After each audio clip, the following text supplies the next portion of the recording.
right, here we go. Moment of truth. And then we got these really bad windstorms that would come through. They didn't need gas. Just plug them in and off they go. Do you know what Mesa Verde is? I don't think so. Is it a green table? Hey everyone, Willie Wanders here. I'm here today with my friend Petey at the History Colorado Center. We're gonna look at some pretty cool history about the state of Colorado. Get ready to go back in time and get a hands-on look into some of the pretty interesting history that they have here for us today. Hey guys, let's see all the cool stuff that we can find. Are you ready, Petey? Let's go see the museum. Yeah, let's go. So guys, we made it to our first exhibit here at the History Colorado Center. This one is called Colorado Stories. Just like you might be able to tell from the name of the exhibit, this one talks about a bunch of the diverse history here in Colorado. Everywhere from the different people and places that they live, everywhere from the different cultures, and all the sorts of different things that they do.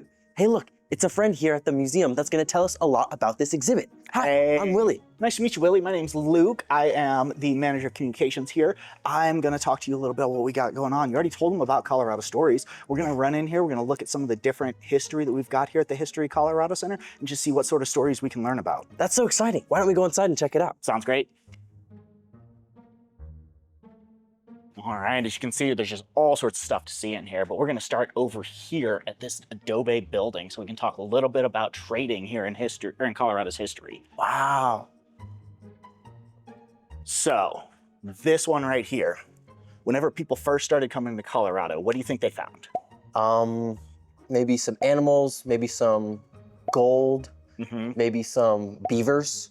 Those were definitely things they found. They also found a bunch of people. There was a bunch of different indigenous tribes that lived here beforehand, and a bunch of them had a lot of stuff that we were interested in that we wanted to trade for. So here we talk about Bent's Fort. Bent's Fort is this old trading post where people came in, they set up this trading post, and they started making deals with some of the different indigenous tribes to be able to trade things that we needed for things that they wanted as well. So we can run inside here and you can see some of the different stuff that they were trading here, as well as actually touch some of it. Yeah, definitely. Yeah, come check it out. So as you can see, there's all sorts of different stuff in here. We've got some buffalo pelts. Wow. Yeah, we've got these really cool blankets and all sorts of other different hide things. Interesting. So what are the sorts of things that the indigenous populations would have wanted from the settler populations? Great question. You know, we actually have some of them over on display over here. So you can actually see right here, this is something they definitely would have been interested in. Whenever settlers started coming over here, they brought different technologies that were just very different from what the indigenous tribes were using. So you've got an example of like a bow and arrow, but also like this musket, which is something that just wasn't here prior to those settlers coming out here. Yeah. Yeah, and then in return, you've got beadwork they would have been interested in, but also these beads, these are things that the indigenous people would have traded for. Some of these beads would have come all the way from as far away as like Croatia, somewhere way over in Europe. Oh my goodness. How did they get the beads? How did they get the beads? Yeah. So they would actually, the settlers would come out here and they would be trading that for whatever they needed from the tribe. So a lot of it was like, oh, we need pelts, or we want all sorts of different things that the indigenous people were able to collect from their time on the land. And in return, they would give them these beads, these glass beads that were manufactured in Europe. Wow, Yeah. that is fascinating. Right. You get some really cool representations of just the different interactions that were happening here and the different stuff that was being traded, as well as some of the different people that were really important to this trading post out here. Yeah, what can you tell me about these people? So, Owl Woman was a very important Cheyenne leader. She actually married this gentleman named William Bent, and the two of them had a number of different children. Now, the interactions that they had, the fact that William Bent had this Cheyenne wife who was such a powerful leader, really helped him develop these trading relationships so that he could have these really powerful connections so that he could kind of trade or create this trading empire out here in Colorado. So Bent's Fort was sort of like a hub for people who ever wanted to come in and sell their stuff. Absolutely. It was right on the Santa Fe Trail, which is like this old style super highway kind of. Now, it wasn't paved and all of that stuff, but it really was this way that people were moving across the nation. A lot of people talk about like the Oregon Trail. Santa Fe Trail was just as important in a lot of different ways. All right, man. So before we go in here, Yes. what do you see on the outside of this exhibit? What do you think is going to be inside here? I think it might be some coal mines on the inside. I know about some of the coal mines in southern Colorado. I'm thinking this might be that. You know, that's actually a really good guess because that definitely was an important mining industry here. See, whenever people first started coming out here from the West, one of the things they were looking for was gold. And then after gold, silver. Coal was another important thing. So this one right here is actually going to take us to this little town in southwest Colorado called Silvertown. Or Silverton. Silverton. So we're going to run in here. We're going to be able to look at some of the cool stuff that some of the cool history of mining. All Sweet. right? Sweet. Come on in, man. All right, so this right here is actually a recreation of the type of elevator that you would get in if you were gonna head down. Now these things would have been scary and shaky and very dark. This is a freaky step into the past. This is I'm going down into the coal mines right now. Not ideal, not ideal. Definitely not. So we walk through here and we can see some more stuff about mining. Now, if you were a miner, the first job that you probably would do would have been mucking. And that's what this is right here. Why don't you go ahead and try to lift that shovel up? Let's see. Whoa, Is geez. that pretty heavy? That's pretty heavy. How heavy do you think that is? 20 pounds. That's actually like a really good guess. Usually around 20 pounds is what like a shovel of ore would have been. Now your whole job as a mucker would have been just to shovel that stuff into something like this for like 8-10 hours a day. Does that sound like a good day? Nah, that's all right just then, but I don't need to be doing that all day. No, you don't want to do that all day? Probably not. I think I'll pass on that, actually. Well, you would have been doing that to load up something like this, and then my friend January over here would have been just hauling this up and down the tracks we would have in the mine so we could get all of this ore out of the mine because it's dark in the mine, it's dirty in the mine, there's mice in the mine. We don't really want to have to try to sort through this to see if there's gold in there down here. So instead, January hauls it back and forth. Definitely want to spend as little time as possible in here. Probably. Yeah. Now, here's the thing though. Some mines would have tracks like this that run all the way up to the front door so you can get right out. Other ones would have elevators you would have to take up and down. And so January would haul this to an elevator and then we'd load it in the elevator and take the elevator out. Oh. Now that's convenient for us so that we don't have to drag it around. But then January, Yeah, how does January get out of the mine? Does January get out of the mine? is she down there the whole time? Some mules would be brought down when they were babies and they lived there their whole life. Wow. Yeah, do you think that in the 1800s when they were doing mining like this, there was a lot of protections for animals? Probably not. No, unfortunately not. There's actually another saying. There's this thing called a canary in a coal mine. Do you know what that is, Willie?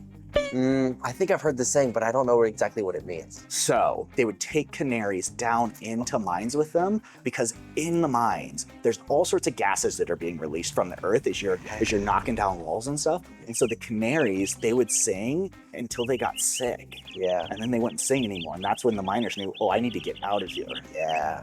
It was a different time with how we treated animals. Yeah, these animals, oof, a little expendable they were treated. I don't think that Petey would have liked it. I definitely don't think so. No. I'm glad you're up here with me, Petey. Hey, are you enjoying this video? Well, we have a lot more of these with no ads on getgoalie.com. That's also where we sell the coolest kids tablet. Check us out at getgoalie.com, and there's no ads.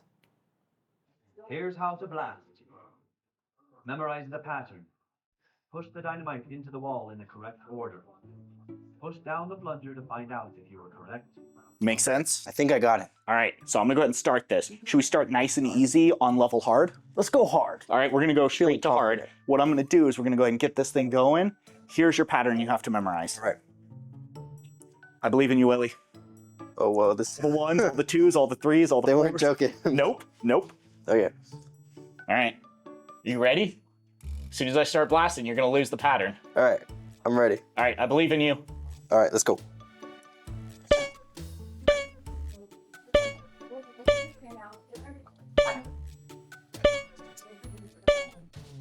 And then all these, right? Definitely all get pushed in, it's just the order. Guys, adventurers, let me know how I did. We're about to find out right now. All right, here we go, moment of truth. How'd I do? It's gonna tell us here in a second. Watch out! You're blasting. Oh no. No! Guys, it's a good thing I'm just at the simulation and not at the real mine. Maybe this wouldn't be the best job for me, as it turns out. Maybe my confidence was a little bit unnecessary, but it's all right. Maybe you're better as a driller. Yeah, and maybe not it's a as driller. as an I'll engineer. stick over there, actually. Right? Well, we're gonna head out of the mine, but there's one last thing I wanna show you, something that's kind of interesting to me at least, and that's this thing right here. Now, what is this? A barrel. It's a big giant barrel, right? Now this is actually what they would use to try to get that ore all the way down from the mine site. Sometimes these mine sites, they're built at the top of a mountain, way up high. Now, do you want to have to carry this bucket full of ore all the way down to, say, the home base? Definitely not. No, absolutely not. So they would actually set up these really cool trams, kind of like a zip line, where it would run back and forth to carry this thing all the way down. So there's one other exhibit that I want to show you here before we head out, and that's one that's specifically about Denver's history. Wow. Now this is Denver A to Z. This thing is going to take us around the entire city of Denver by showing us something for each of the different letters. So what I like to do whenever we come in here is I'll ask somebody to, hey, find the first letter of your first name and tell me what that means. So you can go in here and explore. W. We're W. looking for W. you W. guys. W is for why. Why are you here? What brought you to Denver? So these are a ton of reasons why people might have moved from out of state into Colorado. I think people wanted some nice fresh air. Maybe people wanted some jobs in the mine. Maybe people wanted some federal jobs. And also things like the oil and gas boom and technology, telecom, brought a bunch of nice people to work in the state. Is that right? Absolutely. There's always been different reasons that people have wanted to come to the Mile High City, as well as just Colorado in general. We've always found new different reasons for people to want to be here with different industries that are driving us, whether it is mining or telecoms or just tourism, things like that. Now, whenever we're done with that letter, I always ask them to find the last letter in their name and see what that one means, so we can see at least a couple different things. That would be an E. E. E, E, E, E, E. E, I'm getting excited. E is for electric, the Fritchel. I think there was about 500 electric cars in Denver between 1905 and 1920.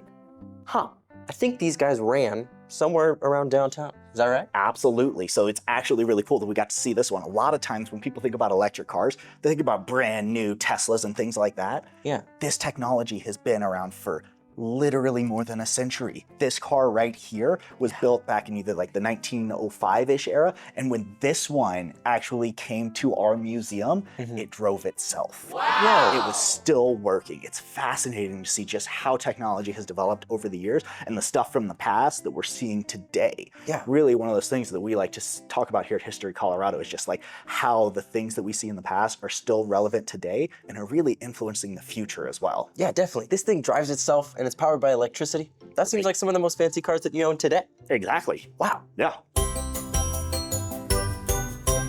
Vroom, vroom. Hey kids, do you know what's cooler than a race car? An electric car?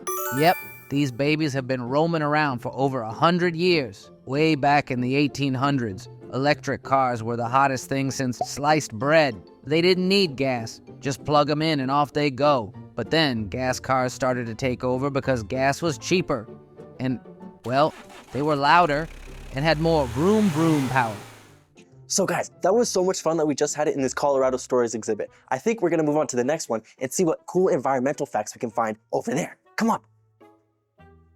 Wow guys, I think we made it to our next exhibit right here. This one is called Living West. I think it has something to do with about the relationship with people and the land. Could you tell me a little bit more about this exhibit? Absolutely. So this exhibit is really talking about how the lands that we live on are living, how we're living, and how we interact with the earth around us and both influence it, and sometimes it does things to us as well. So it's important for us to learn from that so that we can know how to live better with the lands in the West. Yeah, I bet people definitely have a close relationship with the land and vice versa. Let's find out a little bit more about the details on site. Yeah, so we're gonna run through this exhibit. There's a couple different things that we're gonna look at. This first one we're gonna check out is about Mesa Verde. Do you know what Mesa Verde is? I don't think so. Is it a green table? That is what it translates to, absolutely. So what we're gonna do is we'll actually go way back down to Southwest Colorado, where we're gonna be at Mesa Verde region, where Mesa Verde National Park is. Now, Mesa Verde has a long history of people living there, going all the way back to the ancestral Puebloan people. Do you know what ancestral Puebloan means? I don't think I do. Do you know what an ancestor is? Yeah, those are like my grandparents or like my grandparents' grandparents. Absolutely, they're like the people that came before you. Yeah. Now, do you know what Puebloan is? Pueblo means like village, right? Absolutely. It's also the name of a number of different Native American tribes that live now mostly in New Mexico. So the ancestral Puebloan are the people who came before the Puebloans. They're their ancestors. So all of those modern Pueblo tribes, a lot of them draw their lineage back to the ancestral Puebloans that lived in Mesa Verde. Now, Mesa Verde is a very beautiful place, but being in Southwest Colorado, it's actually in a high mountain desert. Now, do they get a lot of water in deserts? No, they do not. They get very little water. Yeah. So the people that lived in Mesa Verde, they had to learn how to really maximize the water that they had. And we'll actually learn a little bit about that throughout this exhibit. We'll also learn about the different ways that they were maximizing everything around there. Now, look at this. What do you see in here? I'm seeing some animal bones. Maybe that's a turkey leg. Oh, that's also a turkey feather pelt sort of thing. There's some feathers, some more turkey bones. Wow, these guys must have used every single part of the turkey. Absolutely. They wanted to make sure they could get everything they could out of the turkey. They wanted to maximize everything. So they would make blankets, they would make tools, they would make jewelry, all sorts of stuff. And the turkey was very important to the ancestral Puebloan people as a source of food, as well as all of these tools and comfort items as well. Oh, and also toys for kids. Yeah. Right? Now, would you like to have a turkey bone toy? Maybe, honestly. I wouldn't mind it. It might be pretty rad, right? Yeah. Now, we learned a little bit about the turkeys and how cool they are, how important they were. But the biggest thing that we're learning about here is just like how the decisions that had to be made by the ancestral Puebloan people. Now, how much water do you drink in a day? I try to drink around 2 liters of water a day. Around 2 liters of water a day? That's pretty good. That's a pretty good start. Now, let's also think about like, what are other things that you use water for throughout a day? Oh, geez, well, every single day of my life, I'm brushing my teeth, I'm washing my face, I'm taking a shower. Use water for a ton of stuff other than just drinking. Absolutely. Not just that, but think about the food that you have. The food that you have. Do you think that, I don't know, what's something you ate for breakfast? Today I ate a breakfast burrito. You ate a breakfast burrito. What was in your breakfast burrito? It was cheese, it was eggs, tortilla, and bacon. Absolutely. Now here's the thing. Every single bit of that requires water. Bacon, where's bacon come from? Piggies. Piggies. Do piggies need water? Yes, they do. Do piggies need to eat? Yes, they do. What are piggies eating? Like grain and slop. Grain and slop and stuff like that. Yeah. Now, does the grain require water to grow? Yeah, it does. So we've got all of these different things that require us to use water throughout the day. Every step of the process. Every step of the process. Not just that, but the stuff has to be shipped here, right? Yeah. And then the truck driver, he needs water. So there's this long chain of water usage. Wow, I'm getting thirsty just thinking about it. Same. Yeah. Same. Now, in Mesa Verde, the ancestral Puebloan people, they used about 2.5 gallons of water a day.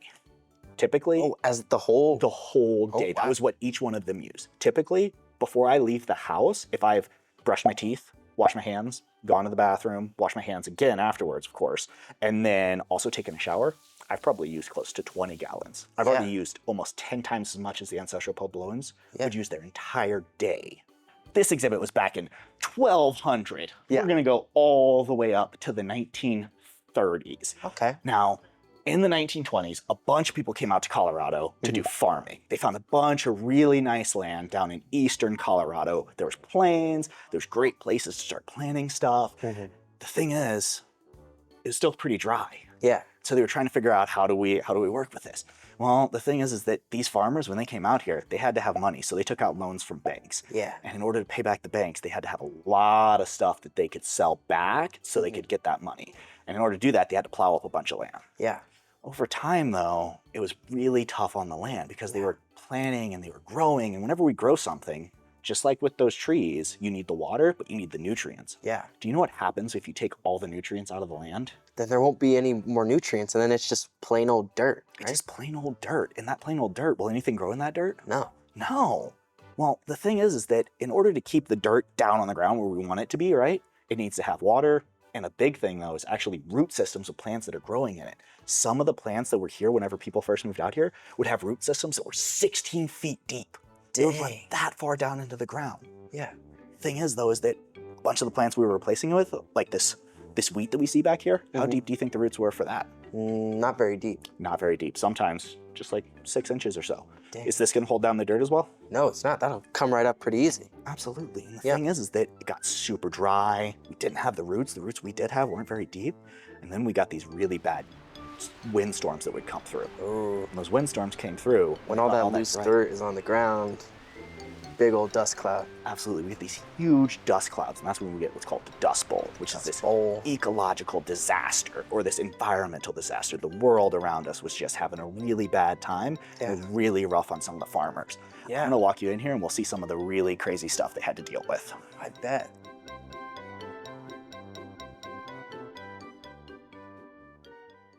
Did you like this video? I bet you loved it. Well, then you should like and subscribe to this channel so you can get all of our videos. Now, if you really, really love the video, check us out at getgoalie.com where you can subscribe to these with no ads. Can you believe that? No ads at all. Now, stay tuned for our next video. It's coming up right here. You can click on it.